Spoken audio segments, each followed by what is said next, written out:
ರಾಜ ರೇಪಟಿ okay ಇಲ್ಲ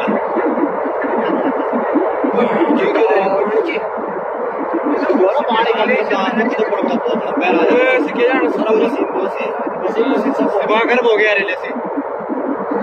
नमस्कार। उत्तराखंड में जो डिजास्टर हुआ है उसको हम समझेंगे मैप के थ्रू कि एक्चुअली में क्या हुआ था, किस डिस्ट्रिक्ट में ये हुआ है और हमें इससे क्या सबक लेना चाहिए। नमस्कार, मेरा नाम है रणधीर और आप सबका स्वागत है फिट्स एजुकेशन पे। चैनल को सब्सक्राइब और लाइक ज़रूर कर लीजिएगा। This video is presented by me Randhir Verma. चलिए, आप सबसे पहले देखिए मैप से समझना काफ़ी आसान होगा आपके लिए। ये जो है ये मैप, ये उत्तराखंड का मैप है। उत्तराखंड का जो मैप है ये आप देख सकते हो, यहाँ पे चाइना के साथ ये बॉर्डर शेयर करती है, नेपाल के साथ बॉर्डर शेयर करती है, इधर उत्तर प्रदेश है और इधर हिमाचल प्रदेश है। ठीक है, ये रहा हमारा चमोली डिस्ट्रिक्ट जहाँ पर ये पूरी की पूरी घटना हुई है। चमोली डिस्ट्रिक्ट में एक नंदा देवी करके, मैं एक मिनट मैं मैप को रफ कर लेता हूँ। चमोली डिस्ट्रिक्ट में नंदा देवी करके एक ग्लेशियर है, आपको दिख जाएगा। अगर आप गूगल में जाओगे मैप करोगे तो दिख जाएगा आपको, वहाँ पे देख लेना। यहाँ पे एक ग्लेशियर है। क्या कहा जा रहा है कि ये ग्लेशियर जो है वो टूट गया है, ग्लोबल वार्मिंग हो रहा हो, कारण जो भी कारण रहा हो, बट वो ग्लेशियर यहाँ से टूटा और यहीं से एक नदी निकलती है जिस नदी में वो मिल चुकी है, अलकनंदा रिवर। और ये जो नदी है इसका बहाव काफ़ी तेज़ हो चुका है और इसमें अचानक से जो पानी का लेवल बढ़ा तो इस रिवर पे काफ़ी सारे प्रोजेक्ट्स चल रहे थे, हाइड्रो पावर प्रोजेक्ट्स चल रहे थे, जिसमें यहाँ के जो लोकल्स थे वो काम कर रहे थे, तो वो इसके साथ बह गए। साथ ही साथ यहाँ के आसपास के गांव के जो लोग थे जो अपने वहाँ पे जानवरों को लेके जाते थे उनके खाना के लिए, और जो भी वहाँ पे दिनचर्या उनकी होती थी, तो वो सारे के सारे इसमें बह गए हैं। काफ़ी बड़ा नुकसान हुआ है। आप रेगुलर न्यूज़ फॉलो कर रहे होंगे तो आपने देखा होगा। तो यहाँ पे एक्चुअली हुआ क्या, इसको समझिए कि यहीं से जो नंदा देवी जो ग्लेशियर है यहाँ से टूटता है और इस नदी में आके मिल जाता है। अभी हम आगे एक मैप देखेंगे जहाँ पे मैं समझाऊंगा आपको कि किस नदी में वो ग्लेशियर आके मिलता है। तो इस वजह से क्या होता है कि ये पूरा जो एरिया है, ये पूरा एरिया अभी हाई अलर्ट पे है, पूरा सदर्न पार्ट जो है वो हाई अलर्ट पे है। ठीक है, तो उत्तराखंड से रिलेटेड आपको पॉइंट्स क्या क्या याद रखना है कि इनका बॉर्डर आप देख लो, क्योंकि अभी न्यूज़ में है तो हो सकता है आप एग्जाम्स में यहाँ से क्वेश्चन बने। बॉर्डर आप देख लो, किस किन देशों के साथ ये बॉर्डर शेयर करती है, कितने राज्य इसके साथ लगते हैं। अब एक और मैप मैं आपके लिए लेके आया था, ये रिवर का मैप है, इसमें हमको और अच्छे समझ में आएगा।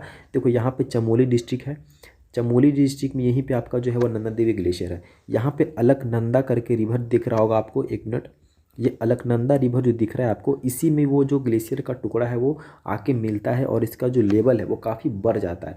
ऐसा कहा जा रहा है कि जो 2013 में बाढ़ आई थी ना, उसका लेवल इससे कम ही था। ठीक है, कुछ कम था बट कम था, यानी अभी जो लेवल बढ़ा है पानी का, गंगा नदी का और जो अलकनंदा का, इसका लेवल काफ़ी बढ़ चुका है। हालांकि बाढ़ जैसी संभावना तो ये बताई नहीं जा रही है मीडिया आउटलेट्स के द्वारा, जहाँ तक मैंने अभी रिसर्च किया और इसके बारे में पढ़ा है। तो ये जो रिवर है इस पे वो लेवल, इसका पानी का जो लेवल है वो काफ़ी बढ़ चुका है। अभी यहीं पे जो है वो काफ़ी सारे प्रोजेक्ट्स चल रहे थे, मैंने बताया अभी आपको, यहाँ पे कुछ लोकल्स काम कर रहे थे, कुछ वर्कर्स थे, लेबरर्स थे, वो काम कर रहे थे। ऐसी बताई जा रही है कि 50 से 60 जो लेबर है वो इसमें बह चुके हैं। ठीक है, अभी तक 26 डेड बॉडी रिकवर कर चुकी है। 171 जो पीपल्स है वो अभी भी मतलब वो मिल नहीं रहे हैं। तो ये अभी जो नंबर है वो बढ़ भी सकता है। ठीक है, वो आगे हम देखेंगे। बट ये जो रिवर है इसका बहाव इतना तेज़ था कि यहाँ से आपको दिख रहा हो, ये गंगा नदी यहाँ से निकलती है, ठीक है, चेमायोंगडुंग ग्लेशियर से, और ये जाके इसमें मिलती है। लेकिन यहाँ पे इसके पानी को हमने रोक दिया है, ठीक है, एक रिजर्वायर में रोक दिया है ताकि इसका जो पानी है वो इस नदी में ना आके मिले। क्यों? क्योंकि इसमें ऑलरेडी इतना पानी है कि अगर इसका पानी भी इस नदी में आके मिल जाता है तो इसका बहाव काफ़ी बढ़ जाएगा। और ये जो पूरा एरिया आपको दिख रहा है, जो सदर्न पार्ट दिख रहा होगा आपको दिख रहा होगा उत्तराखंड का, इसमें काफ़ी बाढ़ जैसे जो है वो संभावना पैदा हो सकती है। इस वजह से यहाँ पे जो इस नदी का फ्लो है इसको हमने रोक दिया है फिलहाल के लिए, ठीक है, ताकि जब लेवल कम होगा तब भी इसको हम इसमें आने देंगे। तो जो ऋषि गंगा प्रोजेक्ट वहाँ पे चल रहा था वो उत्तराखंड के चमोली डिस्ट्रिक्ट में था, ठीक है, धौली गंगा और जोशीमठ के बीच में।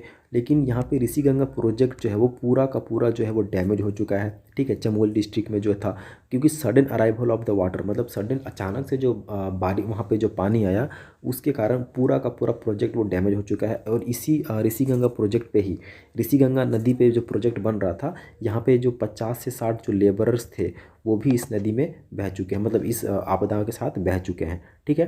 लेकिन करंट न्यूज़ की अगर हम बात करें, अभी जब तक मैं वीडियो रिकॉर्ड कर रहा हूँ तो अभी की स्थिति क्या है कि 26 डेड बॉडी रिकवर कर लिया गया है। 171 पीपल जो है वो अभी मिसिंग है। और एक टनल है, ठीक है, एक टनल है जहाँ पे अभी बताया जा रहा है कि 30 से 35 लोग जो है वो मिसिंग है।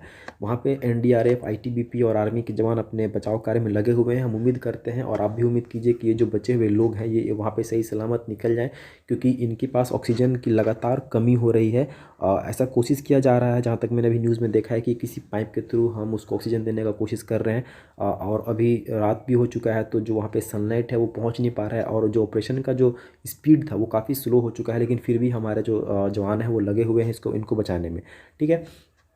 तो यहाँ पे मैं बता रहा था कि जो 35 है वो अभी भी सब, हाँ, जो 35 लोग हैं, ये देखो, ये जो 35 है वो इस टनल में फंसे हुए हैं, ठीक है, जहाँ पे रेस्क्यू ऑपरेशन अभी भी स्टिल गोइंग ऑन, मतलब कि जारी है। आइए हम देखते हैं कि क्या काम चल रहा है अभी रिलीफ में वहाँ पे। तो एनडीआरएफ, आर्मी और आईटीबीपी के फोर्सेस लगे हुए हैं सारे के सारे उनको बचाने में। जो सबसे पहले वहाँ पे जो स्टेट डिजास्टर रिस्पांस फोर्स थी उत्तराखंड की वो पहुँचती है। उसके बाद आईटीबीपी, आपको पता होगा कि जो उत्तराखंड का बॉर्डर है वो चाइना के साथ लगता है, और चाइना की सीमा की रेखा की सुरक्षा करने की जो जिम्मेवारी सौंपी गई है वो आईटीबीपी को सौंपी गई है। तो आईटीबीपी भी वहाँ पहुँचती है, एनडीआरएफ तो पहुँचती है, और आर्मी। तो ये 4-5 फोर्स जो है वो अभी लगे हुए हैं बचाव कार्य में। हम उम्मीद करते हैं कि ज़्यादा डैमेज ना हो, और जो जितने भी बचे हुए हैं, अगर सिंगल व्यक्ति भी अगर हम बचा सकते हैं तो उन्हें हम बचाएंगे। अब समझते हैं कि भाई एक्चुअली में ऐसा क्यों होता है बार बार उत्तराखंड में, और क्या पहले कोई अलार्म, क्या वार्निंग मिला था उत्तराखंड को? जी बिल्कुल मिला था। देखिए 2019 में एक आर्टिकल छपा था, शायद आपने गौर नहीं किया होगा। जब मैं भी इसके बारे में रिसर्च कर रहा था तो मुझे ये आर्टिकल मिला। 2019 में ये बताया गया था कि जो हिमालयन का जो ग्लेशियर है वो काफ़ी अलार्मिंग स्पीड से मेल्ट कर रहा है, और यहाँ से आपके ग्लेशियर के टूटने की संभावना काफ़ी बढ़ जाती है, क्योंकि ग्लोबल वार्मिंग इतना है कि ग्लोबल वार्मिंग क्या होता है, ग्लोबल वार्मिंग से हम जो कार्बन एमिशन है उनको हम बढ़ाते हैं। ग्लोबल वार्मिंग के कारण क्या होता है, ग्लोबल वार्मिंग के कारण जो बर्फ़ वो पिघलती है, तो ग्लेशियर भी क्या होता है, ग्लेशियर एक बहुत बड़ा बर्फ़ का टुकड़ा होता है। तो वहाँ से वो टुकड़ा जो है पिघलने लगता है, और कभी कभी क्या होता है, कोई इतनी स्पीड से पिघलता है कि वो ब्रेक कर जाता है। जिस तरीके से अभी हमको देखने के लिए मिला, वो ग्लेशियर अचानक से टूट चुका है, और टूट के वो नदी में आके मिल चुका है। तो नदी में जब मिलता है तो क्या एक पहाड़ का रूप ले लेगी। तो ये जो है एक बार बताया गया था, 2019 में बताया गया था कि जो हिमालयन ग्लेशियर है वो काफ़ी स्पीडली मेल्ट कर रही है, ठीक है।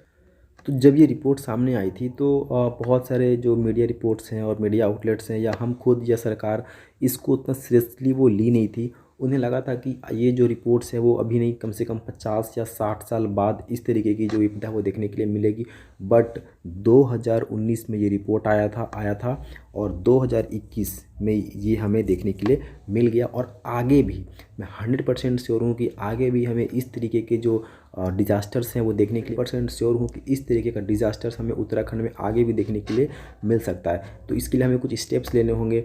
हमें क्या करना होगा, ग्लोबल वार्मिंग को थोड़ा कंट्रोल करना होगा। तो सरकार को यहाँ पे कुछ स्टेप्स लेने होंगे इसको रोकने के लिए, ताकि इस तरीके का जो फिर से दोबारा कभी उत्तराखंड में डिज़ास्टर, क्योंकि उत्तराखंड में विकास का काम तो साथ ही साथ हो ही रहा है, क्योंकि उत्तराखंड में विकास का काम तो चल रहा है, लेकिन विकास के साथ वहाँ पे जो इसका उल्टा हो रहा है विनाश, वो हमें दिख नहीं रहा है, ठीक है। विकास हम कर रहे हैं, लेकिन विकास के जरिए जो विनाश हो रहा है वहाँ पे, हमारा जो नेचुरल इन्वायरमेंट है जिसके साथ हम छेड़छाड़ कर रहे हैं, वो हम पर काफ़ी भारी पड़ रहा है। तो डेवलपमेंट ठीक है होने चाहिए, बट हमें कहीं ना कहीं ये भी ध्यान देना है कि हम कम से कम नेचुरल इन्वायरमेंट को छेड़े, ताकि हम इससे बच सकें। इस तरीके के जो डिज़ास्टर्स है वो हमें दोबारा देखने के लिए ना मिले। तो अभी उत्तराखंड काफ़ी न्यूज़ में है, तो हो सकता है कि यहाँ से कुछ क्वेश्चंस आपके बन जाए एग्जाम्स में।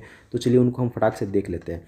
अगर स्टेट उत्तराखंड की मैं बात करूँ तो फॉर्मेशन हुआ था इस स्टेट का 9 नवंबर 2000 को। आपको पता होगा 1, 9 और 15, 1 को हुआ था छत्तीसगढ़, 9 को हुआ था उत्तराखंड, और 15 को हुआ था झारखंड, ठीक है। ये 2000 में 3 स्टेट्स नए बने थे। कैपिटल अगर हम बात करें तो इसकी 2 कैपिटल हैं। जिस तरीके से जम्मू कश्मीर में पहले विंटर और समर कैपिटल हुआ करते थे, तो इसके भी 2 कैपिटल हैं। समर कैपिटल है गैरसेन, और विंटर कैपिटल है देहरादून। ये याद रखिएगा, समर कैपिटल है गैरसेन और विंटर कैपिटल है देहरादून। वहीं इसके सीएम अभी हैं त्रिवेंद्र सिंह रावत, बीजेपी के सीएम है ये, ठीक है। अभी जो यहाँ की गवर्नर है वो है बेबी रानी मौर्य, ठीक है, बेबी रानी मौर्य। इसको थोड़ा क्रॉस चेक कर लीजिएगा, मैं श्योर नहीं हूँ, लेकिन शायद बेबी रानी मौर्य ही है यहाँ पे। और डिवीज़न की अगर बात करें तो यहाँ पे 2 डिवीज़न में इस पूरे स्टेट्स को बांटा गया है, गढ़वाल और कुमाऊं। टोटल 13 डिस्ट्रिक्ट हैं। यहाँ का जो स्टेट एनिमल है वो है अल्पाइन मस्क डियर, ठीक है। तो ये चीज़ें आपको याद होनी चाहिए उत्तराखंड से, क्योंकि ये अभी न्यूज़ में है। और मुझे ज़रूर बताइएगा वीडियो कैसा लगा हो आपको, और प्लीज़ प्रे कीजिएगा उन लोगों के लिए जो अभी फंसे हुए हैं टनल में, और जो हमारी एनडीआरएफ की टीम लगी हुई है, जितने भी फोर्सेस लगे हुए हैं, प्रे कीजिए कि वो इनको बचा लें। और आपको किसी भी तरीके को डाउट्स है तो प्लीज़ मुझे कमेंट करके बताइएगा। वीडियो कैसा लगा मुझे ज़रूर बताइए। लाइक और सब्सक्राइब ज़रूर कीजिए। किस टॉपिक में आपको वीडियो चाहिए वो भी मुझे बताइए, ताकि मैं उसी टॉपिक में वीडियो लेके आऊँ। तब तक के लिए चैनल को सब्सक्राइब और लाइक ज़रूर कर दीजिएगा। मिलते हैं अगले वीडियो में एक नए टॉपिक के साथ। नमस्कार।